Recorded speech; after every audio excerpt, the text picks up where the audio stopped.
Just want to give thanks first. I want to thank God. Without God, nothing's possible with anything in your life. I just want to thank Him for loving me and blessing me each day. I'm also very thankful He was able to keep me healthy, not only just throughout my whole career at Rutgers North, but throughout my life and my basketball journey growing up. I'm thankful He was able to open up doors and opportunities toward my success with basketball. And lastly, I'm thankful for the man He grew me into today. I want to thank Rutgers North University and everyone in the athletic department for inducting me to the Hall of Fame. It's a true honor. You've made me being a student athlete here a positive experience during the time playing and after. I received nothing but love and support here. It's truly a second family and place a home. Thank you. I want to thank my mom for not only being my number one supporter throughout my whole life, but being here during my whole basketball journey. And as a kid, and even to this day, I appreciate everything she's done. She's always made sure I have everything I need. As a kid, buying me a million Gatorades to different A tournaments, asking her, when I'm at school, Mom, you help with, buying basketball gear, groceries. She was always there for the basic necessities, and I really appreciate that.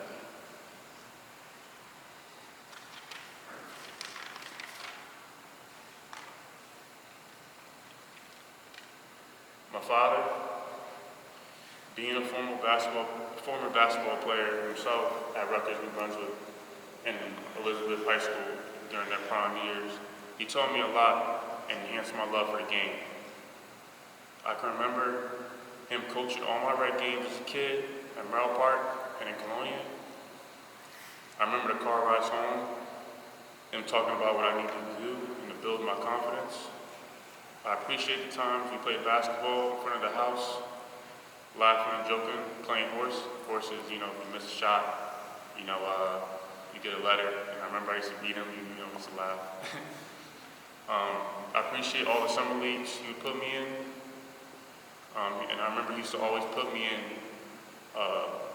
leagues that I would be playing against people older than me, just to make it more challenging. My sister, she was also a stellar athlete at Colonia High School and Bloomfield College. We grew up with a competitive attitude towards each other, playing basketball. I remember how we used to play basketball in front of the house, and she would always shoot over me. As you know, she's taller than me. She's older than me, but she was taller than me at the time, and I didn't have my growth spurt yet, so she used to just back me in and just shoot over me, and then when I used to shoot the ball, she used to block me, and then when I got taller, it changed, right? It changed. But besides that, she inspired me. As a high school athlete. Everyone used to always want to watch her play. She used to, I remember you used to hear a girl take a shot, and she would block it, and it just sounded like somebody, it sounded like, I don't know how to explain it, it was really loud, but she filled the gyms at Colonia High School, and it was really funny to watch, really fun to watch. And the time with my father and my sister we used to show up to the parks, all three of us playing the team and beat everybody. It was just something that, we grew to love for the game. I want to thank my coaches, my high school coaches from Colonia High School who couldn't make it. Coach Hill, Coach Alone, Coach Sierra. These three guys truly believed in me, and I remember working out in the summer when it was 100 degrees and just to get better. I remember how I used to run before school. People would see me walking in the hallway and be like, "Didn't we just see you running down the street right before school?" So, it's just something that, I always worked on my game with. Going to Colonia High School, there was a basketball culture that, you just wanted to be a part of. Watching the student section fill up, it felt like it was a college atmosphere. Just contribute to my love for the game, most importantly. I would say my coaches at Colonia instilled discipline at me at an early age. I'd probably say I'm rarely late to any occasion now because I remember if you were late, you would pay a price. And, that's just something that always sticks with me now. Whenever I try to go somewhere, you can ask my family, I'm always 15 minutes early or 20 minutes early. And I just think that, I'll get into that later, but I just think basketball, sports, it instills different values into you that you use later in your life. At my college level, I truly want to thank Coach Lockman. I want to thank Coach Curtis, Coach Duke, Coach John, Coach D.A., and every one of the coaching staff for really supporting there and being there for me. I could truly say that Coach Lockman and Kurt truly believed in me since day one. I remember they were at my home games, waiting to talk to me after each game. Before I even get to the locker room after my game, I see Coach Lockman, hey Jordan, how you doing?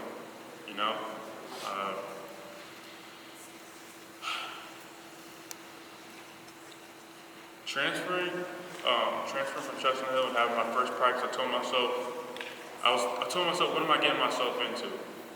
Coach Lock sure did test me to my limits, and to limits that I thought I couldn't handle. But that grew me to a better player. He was very tough on me and held me to my highest standard. I remember during the games, when a player would score on me, I wouldn't even look at the bench because I know that coach would be staring at me. And this is what he used to do. I remember it plays in my head, 2 possessions down, he'd have his hands up looking at me, like, how'd you let that guy score on me? But he just held me to that standard, and I appreciate that. I really appreciate it. Coach Kurt and everyone else helped me with my weaknesses and my drills off season, and I really appreciate that. I love you guys for real. I want to thank my family members that's here today for supporting me each and every day of my career. But I just think that it's really important for you guys to understand, the love for the game and how it really developed. And as you saw in the video, I just remember as a kid, basically watching NBA League Pass during the week. NBA League Pass was like different channels that you could watch different teams at the time. And, I was watching the different players. I remember copying their styles, the way they dress. I would practice their moves on the weekends, in the mornings, the hoop in front of my house. I remember we got black spray paint, and I would spray paint a circle that would represent the three-point line. And that's where I became a great shooter. And I remember, this is before my father was coaching me. I remember this was I think 2nd or 3rd or 4th grade. I would shoot really far, and I just remember the coach screaming, Jordan, no, no, no, no, no, no. And then I would make it, and I would just look over the coach smiling. And it was just, these things just playing in my head,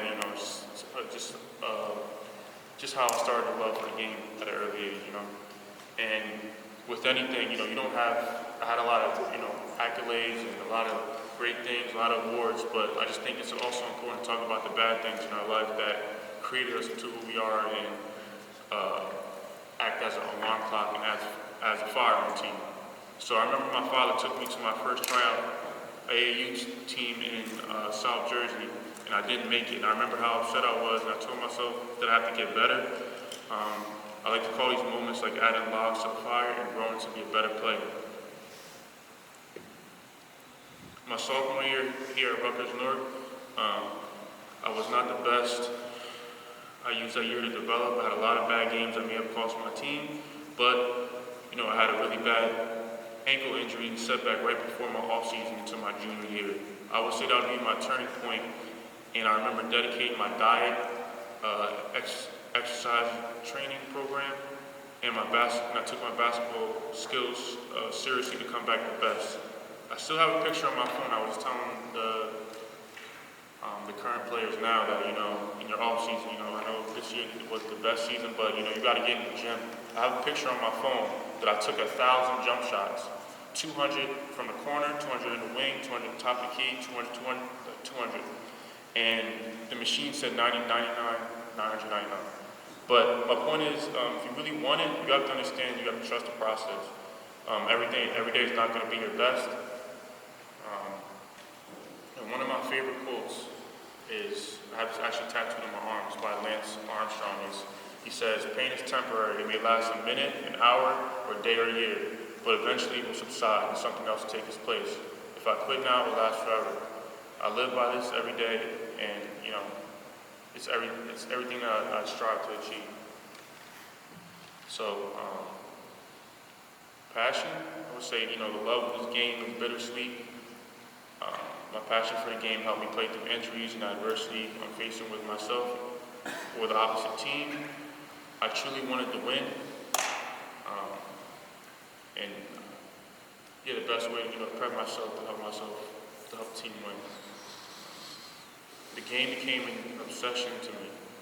I always wanted to get better. You hear these players like Michael Jordan, LeBron James, Kobe Bryant dedicating it all towards the game of basketball. I wanted to get better, and I really understood why Kobe would work out until 3 a.m. and play through those injuries. Basketball's taught me lifelong lessons. It's taught me, if you really want anything in life, with the help of God and the passion you want, you can do whatever you want. And if I could give everybody advice in here, I will tell you, if someone tells you they can't do anything, that's just their limitations they put on themselves. And then whenever you feel like you want to quit with anything in life, just remember why you started. I just want to conclude the speech by saying there's beauty in every sport. But for me, basketball connected me with people all around the country, with my experience playing an All-American basketball game and meeting people in Germany and Luxembourg and playing professionally. Basketball has taken me places I never thought as a kid I would do. My younger self would be proud today.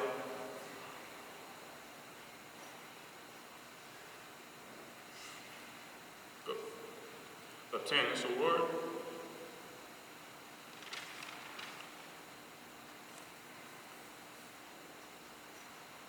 I miss this game, and thank you. Thank you.